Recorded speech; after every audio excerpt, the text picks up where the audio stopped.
a fool would say the ancient Egyptians, the ancient people of Kemet, they believed in many gods.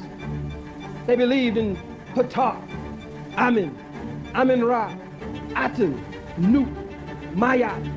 They go on and on to say we believe in many gods. But that's not true. The name of each one of the so-called gods, terminology of the white man, represent different manifestations of the same one God. Criticize the ancient Africans of Kemet and say that this is a heathen religion. You got many gods. What's all that Amen and Amen-Ra, and what's all that old talk about Ptah, and what's all that old talk about this one, and now all them different gods y'all got. You got their pictures all up on the walls and stuff. Christian will criticize. Muslim will criticize. But look at it. Mr. Muslim, Miss Muslim, suppose the world criticizes you. You talk about Al-Rahman. You talk about Al-Rahim. You talk about Al-Hakim. You talk about Al-Mumit.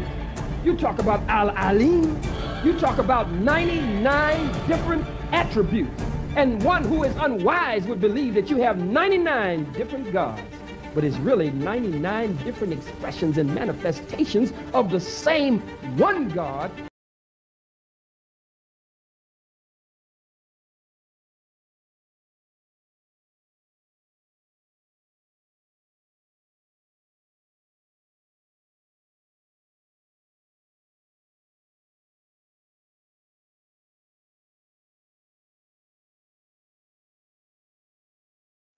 Des théories telles que l'Afrique serait le berceau de l'humanité et d'autres mensonges qui vont avec ne tiennent pas face aux Écritures. Et cela, nous le démontrerons sans difficulté, petit à petit, Inch'Allah. Au-delà de la conjecture elle-même, il y a la raison de son émission, de son exploitation, de sa réexploitation. Aujourd'hui donc, si Allah le permet, de par sa grâce immense, nous allons réfuter un mensonge que véhiculent les afrocentristes, les traditionalistes se référant au Coran, les historiens et bien d'autres. Un mensonge qui en apparence ne paraît pas lié à la prétention que l'Afrique serait le berceau de l'humanité, mais qui l'est véritablement dans le fond au profit du dessein du diable banni. Je m'explique. Ils disent au temps de Joseph, ce sont des rois Hyksos qui régnaient sur l'Égypte, Misraïm. Sous-entendu, la religion que Joseph a condamnée comme la voie de ceux qui ne croient pas en Allah et ni la vie future ne serait pas la mate. La voie des Égyptiens, en opposition à la voie de ses ancêtres, Abraham, Isaac et Jacob, Israël. Le but du diable banni étant de dédouaner la religion égyptienne de cette condamnation coranique afin de servir l'idée que puisque l'Afrique serait le berceau de l'humanité, elle serait aussi le berceau de la spiritualité. Comprenez-vous? Si sa spiritualité est dépeinte coraniquement comme l'antithèse de l'islam, on comprend alors qu'il veuille faire intervenir l'histoire humaine, qui est son œuvre, afin d'influencer l'interprétation de ce qu'a dit Joseph au sujet de cette religion pour contourner la problématique.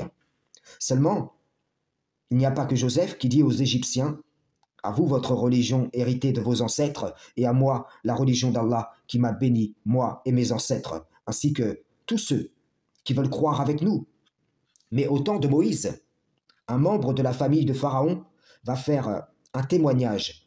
Non seulement le témoignage que la voie de Pharaon, donc la mate, qu'il appelle la religion parfaite, est une voie de perdition, mais aussi que Joseph n'est pas venu à des dominateurs étrangers, à l'Égypte, en l'occurrence ici, les Hyksos, mais bel et bien à ses ancêtres, donc aux Égyptiens, misraïmites originels. Pharaon en témoigne coraniquement lorsqu'il dit « Oh mon peuple, le royaume de Misre ne m'appartient-il pas, ainsi que ces canaux qui coulent à mes pieds ?» Le but de l'ennemi est de faire croire que du temps de Joseph, le culte que Joseph condamne, sans appel est la religion Hyksos, et qu'au temps de Moïse, Pharaon, qui suit exactement la même voie que Joseph a condamnée, serait un homme qui aurait dévié de la voie de ses ancêtres. Vous remarquerez que ce que dit Joseph au sujet du dîme des Égyptiens est exactement ce que dit le membre de la famille de Pharaon, dont le témoignage est une clé de réfutation qui fait s'écrouler ses mensonges, qui ouvre la porte à la vérité, mettant en évidence ses conjectures du diable. Je l'ai déjà dit, j'ai déjà averti que l'ennemi déclaré est en train de se servir de l'Afrique dans son relèvement afin de premièrement servir son plan et au but dernier de sa chute future. Voilà la raison d'une multitude de conjectures telles que celles citées dans cette vidéo ou encore les prétendus Blacks israélites et ainsi de suite. Soyez attentifs et voyez que l'histoire et la tradition sont employés de pair pour fabriquer des arguments trompeurs. Les outils du diable bannis ne peuvent servir la cause du Créateur. Frères et sœurs en islam, salam, shalom.